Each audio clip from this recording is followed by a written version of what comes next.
우리에게 주시는 하나님의 말씀은 여호수아 3장 7절에서 17절까지의 말씀입니다.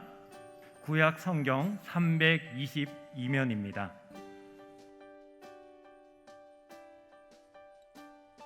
여호와께서 여호수아에게 이르시되 내가 오늘부터 시작하여 너를 온 이스라엘의 목전에서 크게 하여 내가 모세와 함께 있었던 것 같이 너와 함께 있는 것을 그들이 알게 하리라. 너는 언약궤를 맨 제사장들에게 명령하여 이르기를 너희가 요단 물가에 이르거든 요단에 들어서라 하라. 여호수아가 이스라엘 자손에게 이르되 이리 와서 너희의 하나님 여호와의 말씀을 들으라 하고 또 말하되 살아계신 하나님이 너희 가운데 계시사 가나안 족속과 헷 족속과 히 족속과 브리스 족속과 기르가스 족속과 아모리 족속과 여부스 족속을 너희 앞에서 반드시 쫓아내실 줄을 이것으로써 너희가 알리라.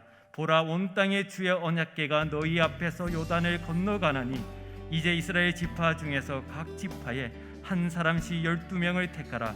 온 땅의 주 여호와의 궤를 맨 제사장들의 발바닥이 요단 물을 밟고 멈추며 요단 물 곧 위에서부터 흘러내리던 물이 끊어지고 한 곳에 쌓여 서리라.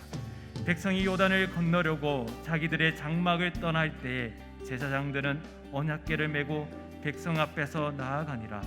요단이 곡식 거두는 시기에는 항상 언덕에 넘치더라. 궤를 맨 자들이 요단에 이르며 궤를 맨 제사장들의 발이 물가에 잠기자 곧 위에서부터 흘러내리던 물이 거쳐서 사르단에 가까운 매우 멀리 있는 아담성어 변두리에 일어나 한 곳에 쌓이고 아라바의 바다 여매로 향하여 흘러가는 물은 온전히 끊어짐에 백성이 여리고 앞으로 바로 건널세 여호와의 언약궤를 맨 제사장들은 요단 가운데에 마른 땅에 굳게 섰고 그 모든 백성이 요단을 건너기를 마칠 때까지 모든 이스라엘은 그 마른 땅으로 건너갔더라. 아멘. 사람은 무엇을 순종하느냐에 따라 평생을 그 종으로 붙들려 살아가게 된답니다. 거짓말을 순종하면 사기꾼으로 살아가게 되고 돈을 순종하면 수전노로 살아가게 됩니다. 술 앞에서 굴복당해 좋아하고 순종하면 술 주정뱅이가 되고 정욕 앞에 붙들려서 엎드리게 되면 남봉꾼으로 살아가게 되지요. 미움이나 다툼, 욱하는 혈기를 좋아하고 거기에 순종에 붙들리면 나중에 폭력범이 되고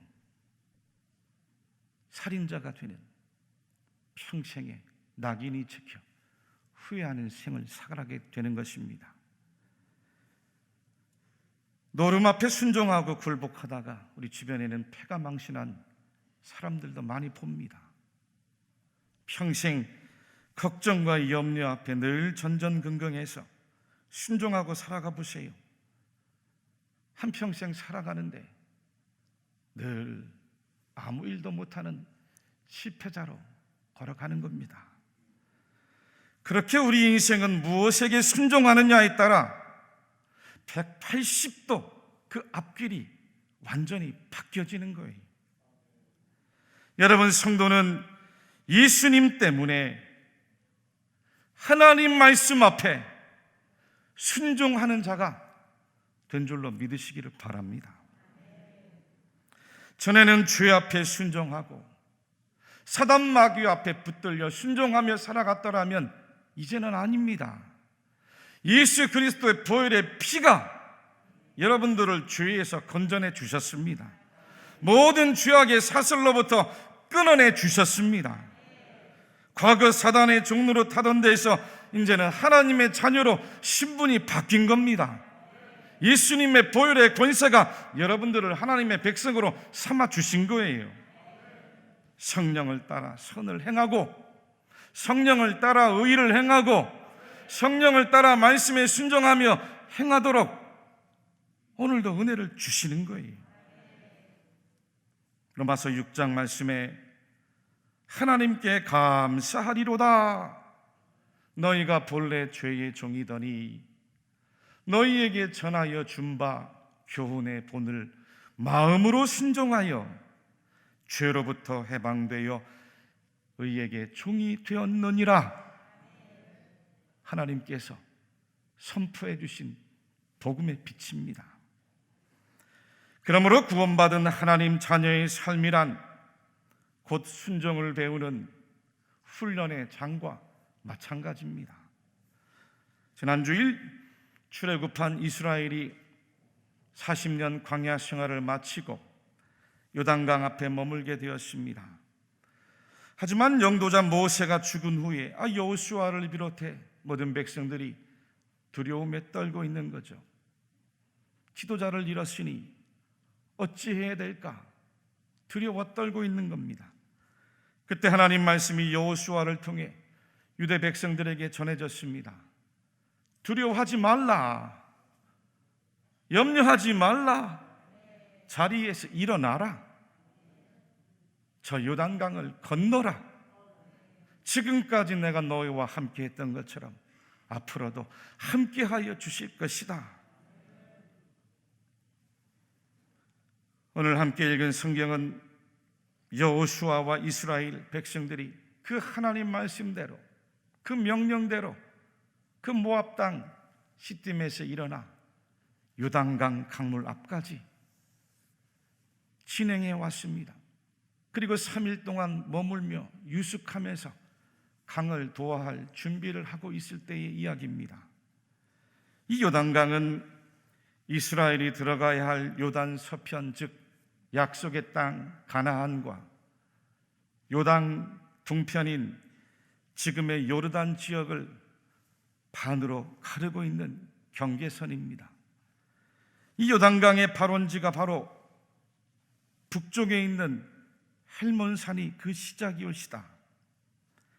이 헬몬산은 팔레스타인 최북단에 위치해 있는데 해발 2814m의 아주 높은 산입니다. 저 사진에서 보시는 바와 같이 지금도 저렇게 만년설로 뒤덮여 있는 굉장히 높은 산이에요. 저 정상에서 눈이 녹아내려 풍부한 수원이 항상 요단강을 적시고 있었습니다. 그런데 오늘 본문 15절에 보면 요단이 곡식 거두는 시기에는 항상 언덕에 넘치더라 라고 했습니다.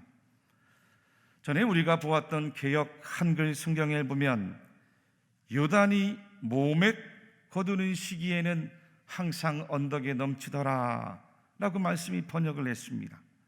이 모맥 거두는 시기라는 것은 보리 추수 때를 말합니다. 우리가 가지고 있는 달력으로는 약 3월에서 4월경이죠. 그때 기후적으로 가장 많은 비가 내렸는데 성경에서는 그 비를 가리켜 늦은 비라 불렀어요. 헬몬산의 만년설로 인하여 강물의 수량도 제일 많았고 또 물살도 가장 빠른 때입니다. 물이 넘쳐 흐르다 보면은 옆에 하천까지 침범을 하면서 강의 폭이 30m, 40m로 넓어지는 거예요. 깊이도 5m에서 6m로 깊어집니다. 빠른 물살 때문에 도하를 하는 배를 이용할 수도 없는 때인 거예요. 여러분 무슨 뜻입니까? 바로 이 시기에, 바로 이때에 대규모 군대가 전쟁을 하러 그 요단강을 건넌다는 건 매우 비상식적인 이야기입니다. 그 빠른 물살을 건너다가 죽을 수도 있고 설령 건넜다 할지라도 전쟁하다가 퇴각하리라도 할 경우에는 말 그대로 진퇴양난에 빠지는 군사 전략적으로 패착입니다. 그런데 하나님의 말씀이 여호수아에게 지금 어떻게 임했습니까? 8절 말씀이죠. 나는 언약궤를 맨 제사장들에게 명령하여 이르기를 너희가 요단 물가에 이르거든 요단에 들어서라 하라. 할렐루야. 너희가 요단 물가에 이르거든 요단에 들어서라 하라. 요단에 들어서라 하라. 요단에 들어서라 하라. 요단강을 들어가라는 거예요. 어느 가정에 잘나고 똑똑한 며느리가 시집을 왔답니다. 잘난 며느리가 시어머니께서 무슨 이야기를 하면 또박또박 말대답을 해요. 음식을 만들 때도 시어머니가 뭘 시키면 꼭 토를 달았습니다. 어머님, 이건 요리학적으로 볼 때 음식이 아닙니다. 위생적으로도 좋은 요리가 될 수가 없습니다. 이건 이래서 안 되고 저건 저래서 안 되고 늘 시어머니와 부딪히기가 일쑤였어요. 하루는 곰곰이 생각하다 이렇게 살다가는 큰일 나겠구나. 어머니와 다투다가 답답한 마음에 신경이 쓰여 괴로웠습니다. 그러다가 어느 날 친구 집에 방문했는데 그 친구는 시어머니랑 사이가 너무 좋은 거예요. 친구는 시어머니가 이렇게 해라 하면 네 어머님, 저렇게 해라 하면 또 네 어머님, 이리 와라 하면 네, 저리 가라 하면 또 네, 늘 대답이 네, 네 어머님. 우리 한번 같이 해볼까요? 네 어머님, 네 어머님. 저기 안 하시는 분은 뭡니까? 친정어머니보다 더 잘하는 것이 신기해 물었습니다. 너는 시어머니가 시키면 무조건 이해하니? 그럼 다 이해하지. 나는 시어머니가 죽으라고 하면 죽는 신용까지 해. 어떻게 그럴 수 있니? 시어머니 말이 맞지도 않을 수 있는데. 그때 친구가 하는 말이 나는 시어머니 말 듣고 순종하는 게 아니야. 성경 말씀에 내 부모를 공경하라, 주 안에서 순종하라 하니까 순종하는 거야. 시어머니도 부모니까 말이 안 맞고 나오고 틀려도 항상 내 어머니, 내 어머니. 나중에는 마음이 편해졌어. 시어머니와 사이도 좋아졌고, 순종하니까 가정도 평안하고 남편도 칭찬하고 얼마나 나한테 잘하는지 몰라. 시어머니께 사랑받으니 아이들도 다 보기 좋아하고 온 가족이 다 행복해. 이렇게 이야기를 하더래요. 여러분, 진짜 똑똑한 사람이 누군지 아십니까? 순종할 줄 아는 사람이, 못해서 안 하는 게 아닙니다. 순종할 줄 아는 사람이. 순종하는 사람이 모자라 보이는 것 같아도 나중에 보면 행복도 축복도 사랑도 순종하는 사람이 다 가져갑니다. 다 받아 누립니다. 불순종하는 사람은 내가 잘났다고 내 경험, 내 지식, 내 생각 주장하고 고집 피우다 이리 부딪히고 저리 부딪히고 싸움과 다툼이 끊이질 않습니다. 오히려 주변도 환경도 형평도 불행해지는 건 순종하지 않는 사람이더라고요. 인간 세상도 그런데 여러분, 하물며 영적인 세계이겠습니까? 하나님과의 관계도 마찬가지. 하나님을 믿으십니까? 대답이 이렇게 시원찮으세요. 하나님을 믿으십니까? 하나님을 정말로 믿으세요? 그러면 하나님 말씀에 순종해 봐야죠. 하나님 말씀에 순종해 보아야 하나님께서 역사를 일으키실 거 아닙니까? 하나님께서 응답을 주실 거 아닙니까? 하나님이 먼저 계세요. 내가 내 인생 알아서 삽니다. 무슨 응답이 있고 무슨 축복이 있습니까? 무슨 감동이 있습니까? 하나님을 믿는다고 하면서 하나님께 순종하지 못하면 아무런 신앙 체험이 없어요. 신령한 은혜의 체험이 없습니다. 영적인 체험이 없는 거예요. 그저 신앙생활 습관적으로 하는 거죠. 관습적으로 하는 겁니다. 인습적으로 하는 거예요. 여러분, 우리가 구원 얻은 것도 예수님을 나의 구원의 주님으로 마음으로 믿어 순종했기 때문입니다. 로마서 10장 10절과 16절에 사람이 마음으로 믿어 의에 이르고 입으로 시인하여 구원에 이르느니라. 그러나 그들이 다 복음을 순종하지 아니하였도다. 분명히 말씀을 주셨습니다.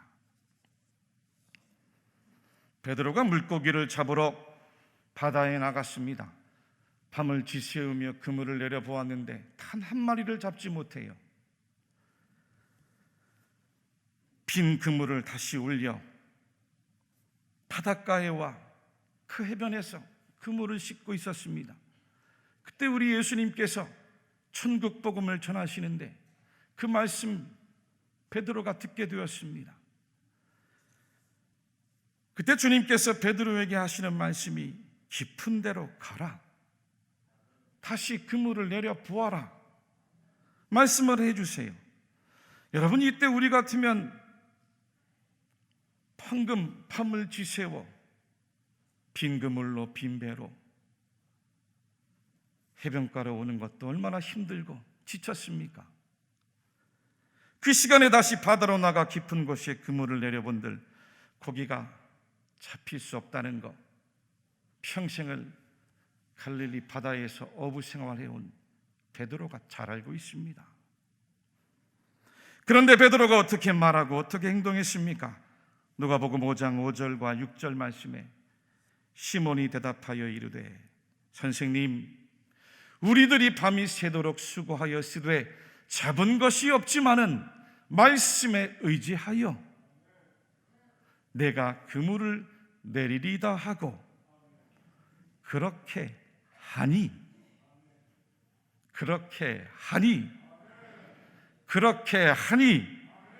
고기를 잡은 것이 심히 많아 그물이 찢어지니라. 증언을 해주십니다. 하나님 자녀들이 구원받은 백성으로만 만족해서 살아가면 절대 안 됩니다. 죄에서 구원받고 사망에서 건짐받았으면 여러분의 삶에도 하나님의 축복의 간증이 넘쳐야 되잖아요. 하나님과 함께하고 하나님 말씀에 순종하면서 하나님께로부터 응답받는 간증이 있어야 되잖아요. 경험이 있어야 되잖아요. 하나님께 응답받아서 내 인생의 빈 그물이 찢어지다 못해 옆에 있는 내 동료의 배까지에도 만선을 이루는 복의 근원으로, 축복의 통로로 살아봐야 되지 않겠습니까? 언제까지 내 거 붙들고 이거 놓치기 싫어서 아웅다웅하며 그렇게 비참하게 살겠어요? 아무도 알아주지 않는데.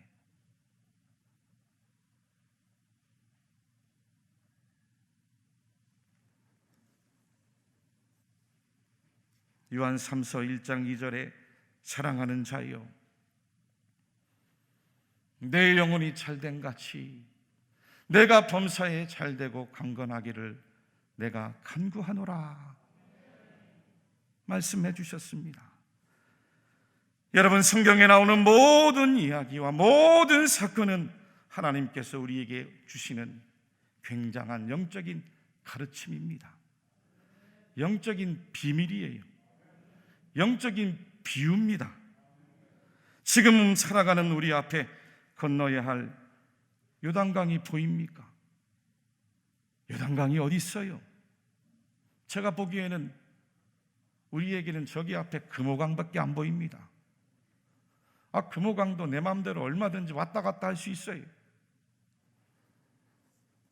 하지만 가만히 말씀을 뜻깊게 생각해 보면 우리 앞에는 요단이 참 많이 있습니다.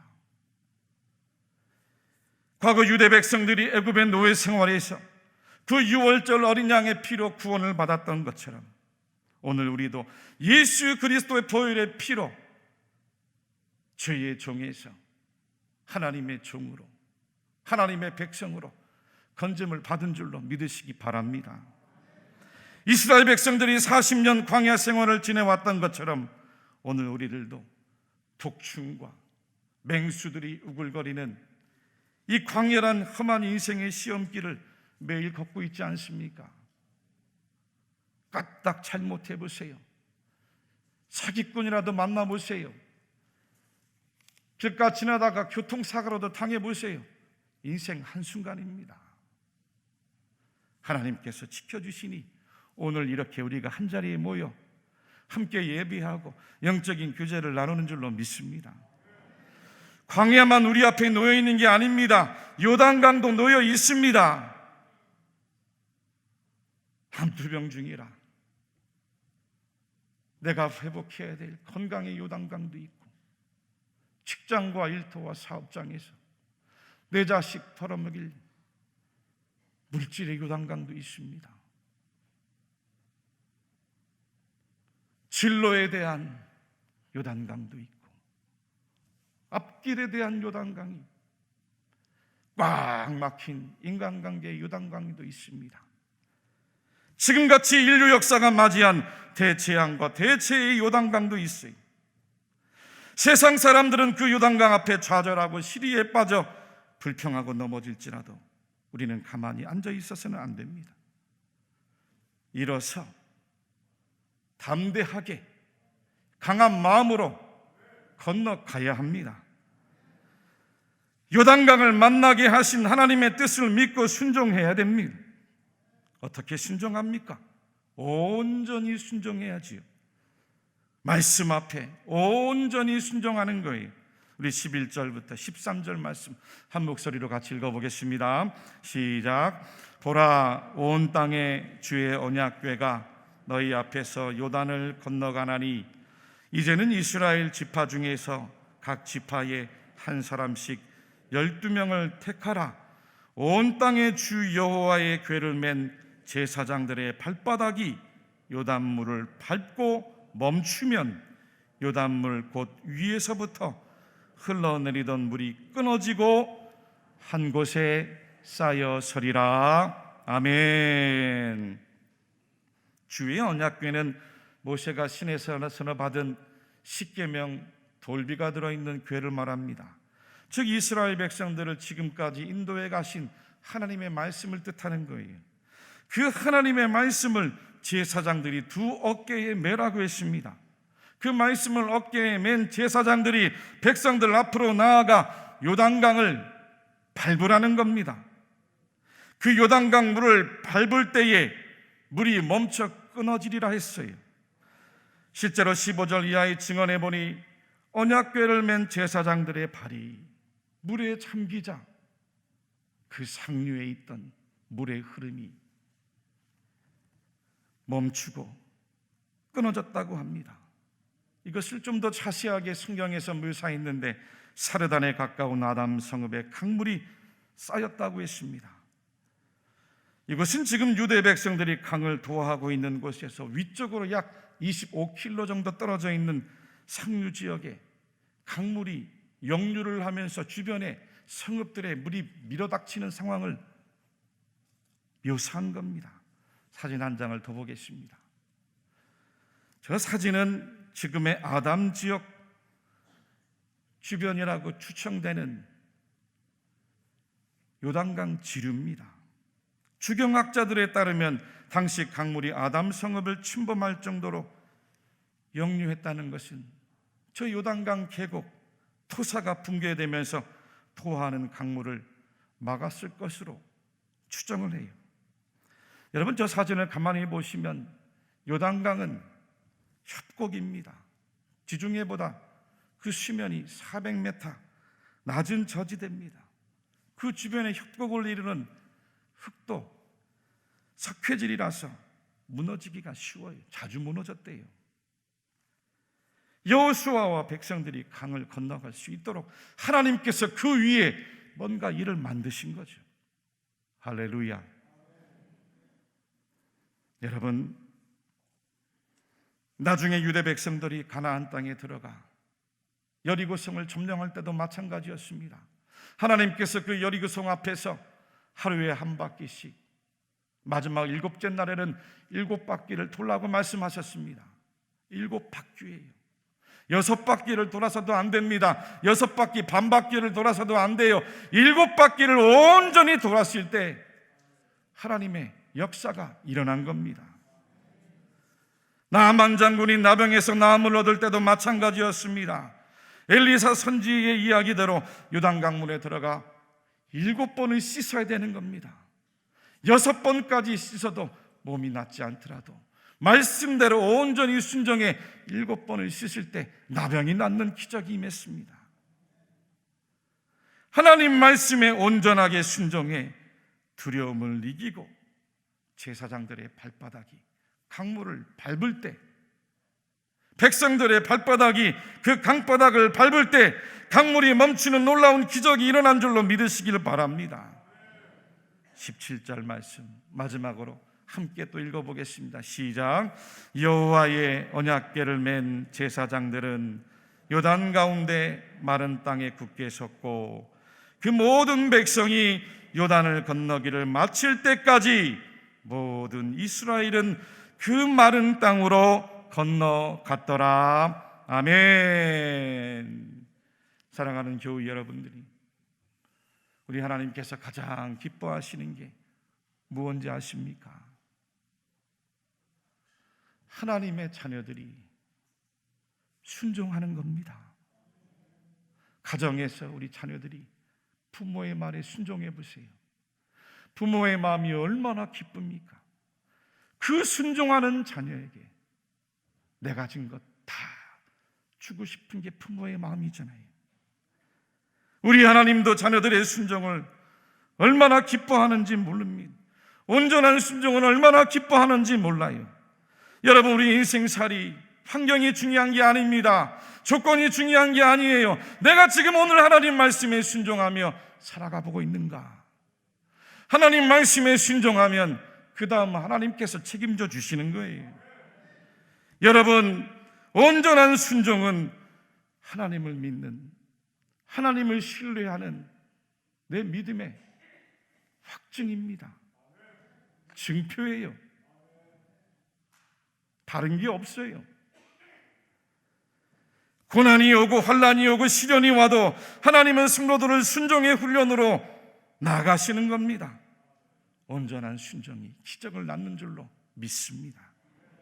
올 한 해도 여러분들의 온전한 순종이 기적이 상식이 되고 상식이 기적이 되는 믿음의 훈련을 이뤄갈 수 있는 우리 모든 대구 칠곡의 성도님들이 다 되시기를 주님의 이름으로 간절히 축원합니다.